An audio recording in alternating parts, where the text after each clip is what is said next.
Biker Breaker 19, it's Tobasco Bobby. I had to take a 10-200, but I'm good now. I'm getting back on the road. Mm.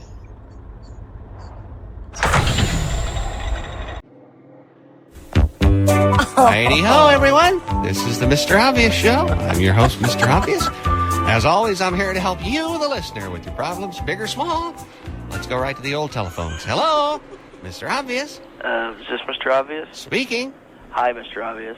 Long-time listener, first-time caller. Uh-huh. Let me just start by saying I really love your show, Mr. Obvious. Well, that's just grand, and thank you for calling, sir. I appreciate it. No, wait, Mr. Obvious? Yes. Yeah, I've got a problem I wanted to talk to you about. Of course, that's why I'm here, caller. Go ahead with your question. Well, for several years now, my wife and I have been saving our money because we wanted to build a deck right off our living room there on the back of the house. Oh, that is lovely. Nothing like a nice deck. Oh, yeah, well, we've been skipping and saving. Finally saved enough so that we could afford to have that deck. Wow, my congratulations to you, caller, once again. Well, and I appreciate the fun. No, here's the problem. Even though I'm pretty handy, I figured it was too big a job for me, so... Well, I took your advice, Mr. Obvious. Always call a professional. Mm-hmm. So I called some local contractors and had them come out and give me some estimates. Oh, estimates. That's always a very good idea. One of my Mr. Obvious rules to live by. I thought so, Mr. Obvious. Well, we picked a guy to do the work, and he really seemed to know his stuff, and he promised to get started right away. Sounds like a self-starter, a real go-getter. Well, sure, that's what I thought, but now I'm not so sure. I think we may have made a mistake. Well, why is that, caller? What makes you say that?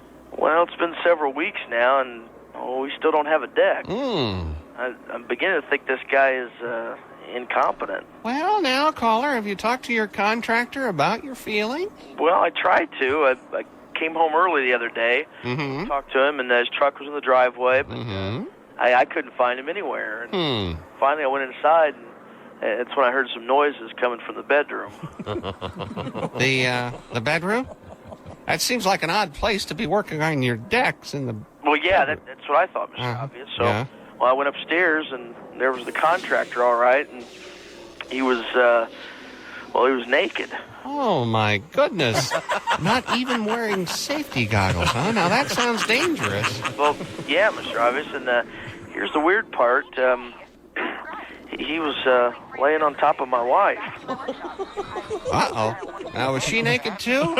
Naked as a jaybird, Mr. Obvious. And as you can imagine, I got pretty mad. Certainly, yeah. I mean, since he was so far behind schedule already, I asked him what the heck was going on. Well, caller, you're certainly within your rights, seeing how he works for you. Caller, is he being paid hourly or by the job? By the job. Oh, no, that's fortunate for you. That way you don't pay while he plays, of course. That's one of those Mr. Obvious rules to live by. I give that a right on, Mr. Obvious. Anyway, Mr. Obvious, my contractor explains that he's lost his tape measure, and he's trying to find out how tall my wife is so he can have her lay down beside the boards that he's going to cut. Really? Did you ask why they were naked at all? Did that come up, or... Jeez, Mr. Obvious, I figured you'd know this. You can't get an accurate reading off somebody's height when they're wearing clothes. Even I know that. I'm sorry? Maybe it's their weight. Anyway, whatever. Well, the more I think about it, the madder I get. I feel like I should fire the guy. Well, I can certainly see that. That would be within your rights. And then just last week, I found him naked on top of my sister when he lost his plumb bob. I see. That is unfortunate, Colin. Yeah, exactly. I mean, what kind of contractor is that careless with his tools? I mean, if he keeps losing them, I may never get my deck finished. Now, caller, I don't want to get too personal, but I'm afraid what's happening here is that your contractor, now follow me on this, your contractor right, is having an illicit affair. Ooh, an affair? Like sex? You know, when he's married, he's having sex with somebody else? I think so. Who do you think it is? I think it's with your wife, caller, and evidently with your sister, too. What?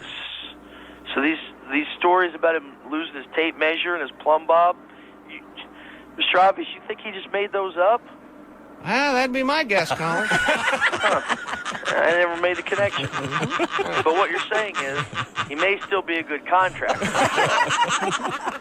Well, actually, I guess he could be. So, Mr. Obvious, you're saying maybe I was being a little hasty. Boy, is my face red. I feel like a real schmo. Now, caller, don't be so hard on yourself. That sort of thing happens when we jump to conclusions without having all the facts. Mr. Obvious, you're a lifesaver. That's nice of you to say, and thanks for calling. Well, join us next time on the Mr. Obvious Show.